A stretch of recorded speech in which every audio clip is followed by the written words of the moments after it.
Welcome to tax Babu YouTube channel. Income tax की website के अनुसार लगभग 11 करोड़ इंडिविजुअल टैक्स पेयर है। 11 करोड़ टैक्स पेयर में से 57% टैक्स पेयर अपने रिटर्न भरते समय कोई ना कोई गलती करते हैं।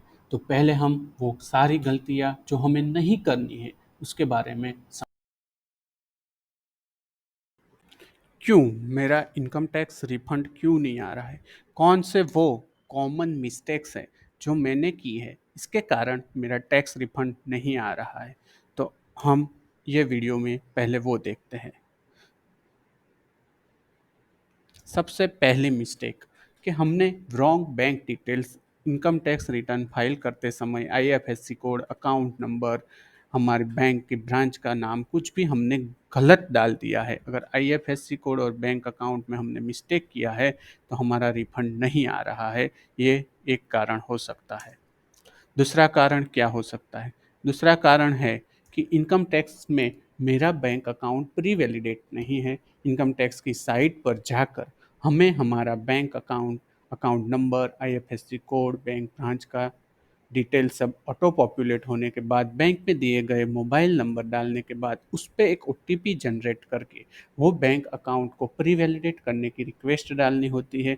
अगर दोनों का डेटा माइग्रेट सही तरीके से हो गया होगा तो आपका अकाउंट प्री वैलिडेट होगा। अगर नहीं हुआ है तो ये भी एक रीज़न है कि आपका बैंक अकाउंट में रिफंड नहीं आया हो। तीसरा रीज़न क्या है? मेरा पान कार्ड, आधार कार्ड लिंक नहीं है। अगर मेरा पान कार्ड, आधार कार्ड लिंक नहीं है तो मुझे मेरा इनकम टैक्स रिफंड नहीं मिलेगा। तो मैं सबसे पहले इनकम टैक्स की साइट पर जाकर मेरा पान कार्ड, आधार कार्ड लिंक आधार टैब से पॉपुल लिंक आधार टैब का मदद से लिंक करवाओ। एक कॉमन मिस्टेक, बैंक का मर्जर हो गया है। ये चौथी मिस्टेक है। हमने रिटर्न भरा था, तब हमारी डिटेल सही डाली थी, पर बाद में बैंक का मर्जर हो गया। मर्जर होने के बाद बैंक का आईएफएससी कोड चेंज हो जाता है। अगर रिटर्न में अपना आईएफएससी कोड अलग है, वहाँ से रिफंड भेज रहे हैं पर हमें नहीं मिल रहा है क्योंकि अभी हमारा आईएफएससी कोड चेंज हो गया है। इसमें हमें अपने आईएफएससी कोड को चेंज करके रिफंड रीइश्यू की रिक्वेस्ट करनी होती है। इनकम टैक्स की साइट पर जाकर रिफंड रीइश्यू की रिक्वेस्ट करने के बाद हमारा बैंक अकाउंट में रिफंड आ जाएगा।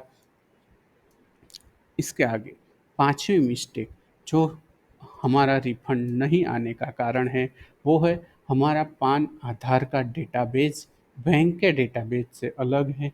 पहले ऐसे ज़्यादा इश्यू होते थे, अब पान आधार लिंक के बाद ये इश्यू भी काफ़ी कम हो जाएंगे। पर ये भी एक रीज़न है कि आपका इनकम टैक्स रिफंड नहीं आ रहा है।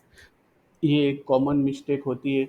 हम एक बार रिटर्न भरते हैं, उसके बाद हम कभी भी अपना ई फाइलिंग पोर्टल खोल के देखते ही नहीं कि हमारा रिटर्न प्रोसेस हुआ, वैलिडली सक्सेसफुली सबमिट हुआ कि नहीं। रिटर्न भरना ये फर्स्ट स्टेप है। रिटर्न सक्सेसफुली प्रोसेस होने के बाद 143(1) में एक ईमेल आता है ये सेक्शन के अंडर में कि आपका रिटर्न आपने क्या भरा था और वो क्या प्रोसेस हुआ। अगर पिछले कोई भी सालों में हमारा इनकम टैक्स डिमांड है तो हमारा रिफंड नहीं आएगा, उसके सामने एडजस्ट हो जाएगा। अगर वो डिमांड सही है, गलत है, उसके लिए हम एक अलग वीडियो में देखेंगे कि उसका रिजोल्यूशन कैसे करें। एक ये भी कॉमन मिस्टेक है। अभी आपके एम्प्लॉयर ने, आपके कस्टमर ने, आपकी बैंक ने टीडीएस जमा नहीं किया है। आपने रिटर्न में दिखा दिया क्योंकि आपको फॉर्म 16 मिला हुआ है या भी आपको मालूम है कि मेरा टीडीएस डिडक्ट हो गया है, पर आपका एम्प्लॉयर, आपका कस्टमर, आपकी बैंक वो टीडीएस गवर्नमेंट के इनकम टैक्स डिपार्टमेंट में जमा ही नहीं करवाती है। तो इसी रीज़न के कारण भी आपका इनकम टैक्स रिफंड नहीं आ सकता। उसके आगे एक और भी रीज़न है, तो जो सबसे महत्वपूर्ण रीज़न है कि मैंने रॉन्ग रिटर्न ही रॉन्ग फाइल किया हो। मेरा रिटर्न का फॉर्म 1 की जगह 3, 2 की जगह 1, 4 कोई भी मिस्टेक, इंटरनल फॉर्म में मिस्टेक, या फिर मैंने मेरी इनकम थी पर मैं रिटर्न में दिखाना रह गया, मैंने wrong head of income choose किया, मेरा इनकम टैक्स रिटर्न सही से फाइल नहीं हुआ है। ऐसे सभी रीज़न के कारण मेरा रिफंड गवर्नमेंट मुझे इश्यू नहीं करेगी। तो ये भी एक कारण है कि मेरा इनकम टैक्स रिफंड नहीं आएगा।